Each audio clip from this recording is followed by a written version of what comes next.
NCERT books మళ్ళీ వివాదంలో ఉంది. ఎప్పటికీ ఎన్సీఆర్టీ బుక్స్ ఏదో ఒక వివాదంలో చిక్కుకుంటుంది. ఇప్పుడు ఇంకా పెద్ద వివాదంలో చిక్కుకుంది.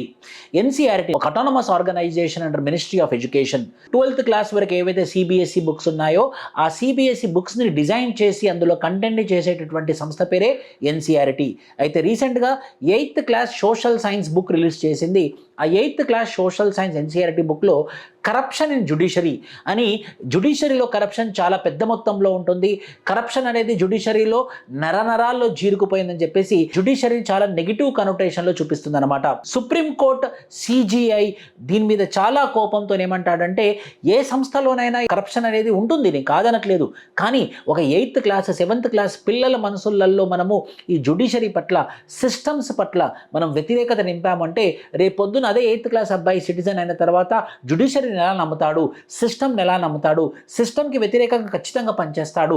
ఎప్పుడైనా కూడా పిల్లల మనసులో మనం సిస్టానికి వ్యతిరేకంగా ఎలాంటి ప్రాబల్యం వల్ల వాళ్ళ మెదడులో నింపకూడదు, ఎలాంటి మోటివేషన్, ఎలాంటి ఇన్స్పిరేషన్ వాళ్ళకి ఇవ్వకూడదు. ఇస్తే వాళ్ళు సిస్టమ్కి అగేన్స్ట్గా పనిచేస్తారని చెప్పేసి ఆ ఎన్సీఆర్టీ 8th క్లాస్ బుక్స్ అన్ని బ్యాన్ చేయండి, కంప్లీట్గా బ్యాన్ చేయండి. ఏవైతే నిజంగా 2 లక్షల పుస్తకాలు ప్రింట్ చేశారో ఆ 2 లక్షల పుస్తకాలన్నింటినీ వెనక్కి తీసుకురండి. ఏవైతే 32 పుస్తకాలు బయట అమ్ముడుపోయాయో వాటిని కూడా వెనక్కి తీసుకురండి.